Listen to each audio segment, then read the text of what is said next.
밤낮으로 찜통더위가 기승을 부리면서 제주는 벌써 한 달 넘게 열대야가 이어지고 있는데요. 최대 전력 수요량은 이번 여름 들어서만 7번 기록을 갈아치웠고 포구와 공원에는 야간에 피서객들이 몰리고 있습니다. 열대야를 나는 도민들의 모습을 이소현, 손세호 기자가 둘러봤습니다. 물결이 잔잔한 포구가 환한 조명 아래 물놀이장으로 변했습니다. 신나는 음악과 함께 튜브에 몸을 맡기고 수영을 하며 찌는 듯한 더위를 잠시나마 잊어봅니다. 물에 들어간 순간 수온이 몸 온도보다 달라서 툭 들어가는 차가운 느낌이 나서 아주 시원합니다. 낮 동안 텅 비었던 광장에도 날이 어두워지자 사람들이 몰렸습니다. 이열치열로 더위를 나는 젊은이들. 운동으로 땀을 흠뻑 흘리고 나면 오히려 더위는 사라집니다. 여름이 원래 이열치열의 계절이잖아요. 그래서 이렇게 밤에 더워도 나와서 이렇게 스포츠 즐기고 집에 들어가면 오히려 더 상쾌하게 잠을 잘 수 있는 것 같습니다. 밤바다를 배경으로 산책을 즐기며 더위를 식히는 사람들. 현재 시각은 밤 9시를 향하고 있는데요. 열기가 식지 않으면서 28도를 웃돋는 무더위가 밤 늦게까지 이어졌습니다. 밤사이 최저기온은 제주가 28.3도를 비롯해 서귀포 27.4, 성산 27.1도에 머물렀고 마라도는 29.3도를 기록했습니다. 제주 해안 전 지역이 25도를 훌쩍 웃돌면서 잠 못 드는 밤인 열대야가 이어지고 있습니다. 올해 나타난 열대야 일수는 제주 31일, 서귀포 25일, 성산 24일, 고산 19일. 특히 제주는 지난달 15일 이후 22일째 열대야가 지속되고 있습니다. 밤낮 없이 이어지는 무더위에 에어컨 등 냉방기기가 쉴 새 없이 돌아가며 제주 지역 최대 전력 수요는 이번 여름 들어서만 7번째 최고치를 갈아치웠습니다. 기상청은 폭염과 열대야가 당분간 계속되겠다며 건강관리에 주의를 당부했습니다. MBC 뉴스 이소연입니다. 폭염으로 온열 질환자가 있다면서 노인 일자리 사업도 중단됐습니다.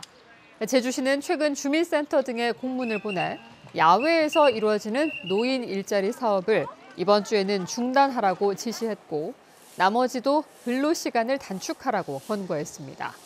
이에 따라 초등학생 교통지도와 공공시설 주차관리, 버스 정류장 노선 안내와 해안 환경 정화 활동 등이 중단됐습니다. 자동차 정비업 등록을 하지 않고 컨테이너에서 몰래 차량 수리를 해온 업체들이 자치경찰에 잇따라 적발됐습니다. 정식 업체보다 반값 가격으로 수리를 해줬는데 사고 이력을 감춰 차를 비싼 값에 팔려는 중고차 매매상들이 주로 이용했습니다. 이따금 기자가 보도합니다. 스프레이와 페인트통이 어지럽게 널려 있는 컨테이너 안. 낡은 승용차 한 대는 군데군데 표면을 갈아낸 듯 얼룩져 있습니다.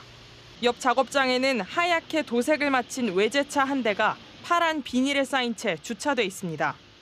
또 다른 컨테이너에는 먼지를 밖으로 내보내는 환풍기가 설치됐고 정비 중인 듯한 차량도 보입니다.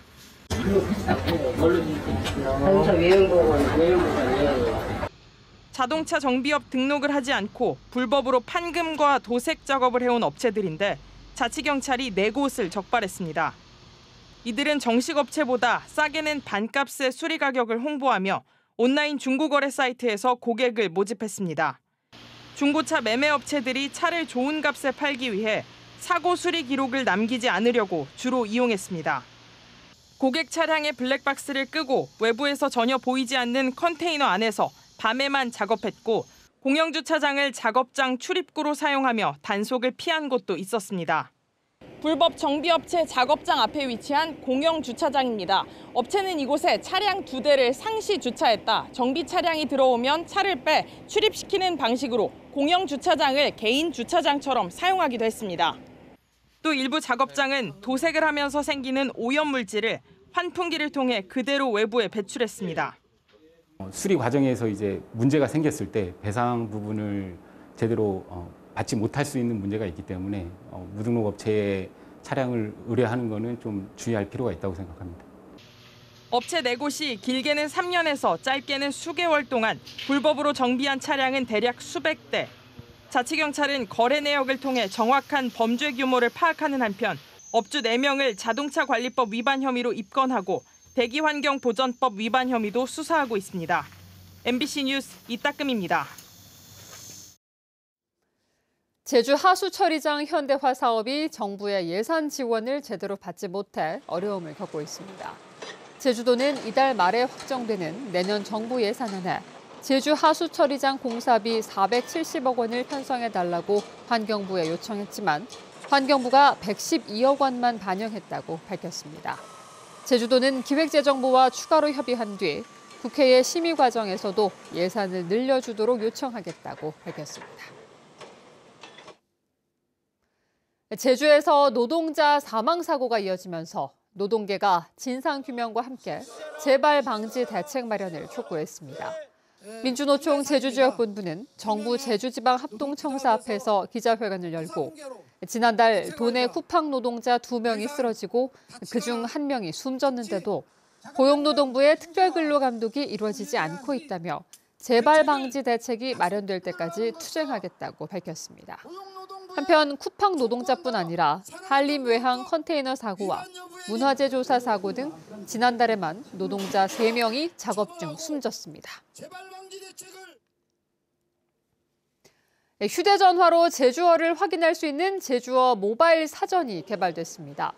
제주어 교육연구소는 제주도의회에서 기자간담회를 갖고 인터넷에 떠도는 흥미 위주의 정보들이 제주어를 훼손해 정확한 정보를 제공하기 위해 모바일 사전을 만들었다고 밝혔습니다. 뉴스데스크 제주였습니다. 시청해주신 여러분 고맙습니다.